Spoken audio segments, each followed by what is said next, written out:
Good morning, and here we are again, meandering our way through Ephesians chapter 1, and hope you're finding some help from these little chats as we go through, just to find what God is saying to us to help us.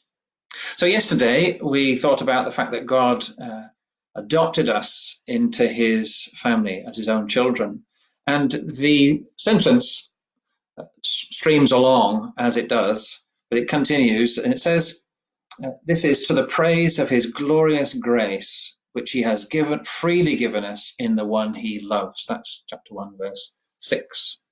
So back to grace, that favor that God shows us that we can never earn, we can never repay, we've never deserved it, and we never will. You can't get far from grace in the letter that Paul writes here. You can't get far from it in Paul, really, actually. But here it is, spelled out for us. And it's as if Paul is saying, just think about it. God's adopted you as his own children. You certainly didn't deserve that. He's adopted you as his own children. Isn't that wonderful? You haven't deserved it, because that's grace. And it's glorious. It's so glorious, I'm filled with praise. That's how I think about it. He's not content with just saying that, though, to the praise of his glorious grace. He also adds, which he has freely given us in the one he loves. And that's the word grace as well. You can't really say it like that in English, of course. It gets a bit boring. To the praise of his glorious grace, which he's graced us with. But translators struggle to actually put what it really conveys.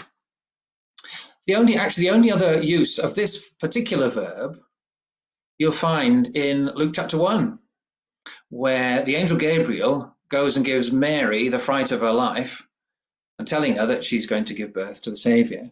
But he starts his greeting with, greetings, you who are highly favoured. That's the same word, highly favoured. Translators struggle to get this idea of what it fully means. Eugene Peterson says some people say that it's poured, his grace has overwhelmed us. He quite liked the translation that, well, it's not really a translation, the explanation, grace which he has drenched us with. That's pretty good.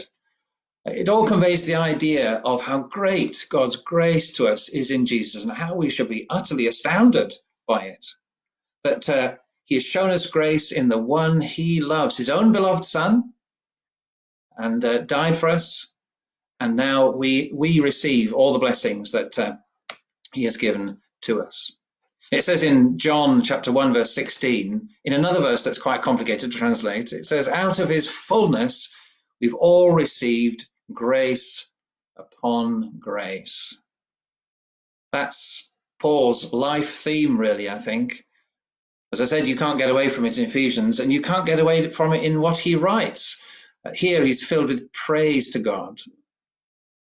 In 1 Timothy, he describes God's grace in ways that show he's utterly amazed that God could have anything to do with him.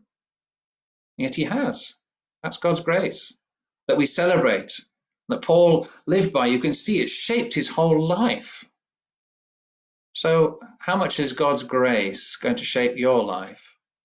Perhaps just today, pause to reflect on it a bit more. And if you read through these sentences we're walking through in Ephesians chapter 1, all these words will come upon you, what God's done for you. And you'll see actually that it is pretty amazing. So feed on that today, and we'll come back to more grace tomorrow. Right, we'll see you tomorrow. Bye.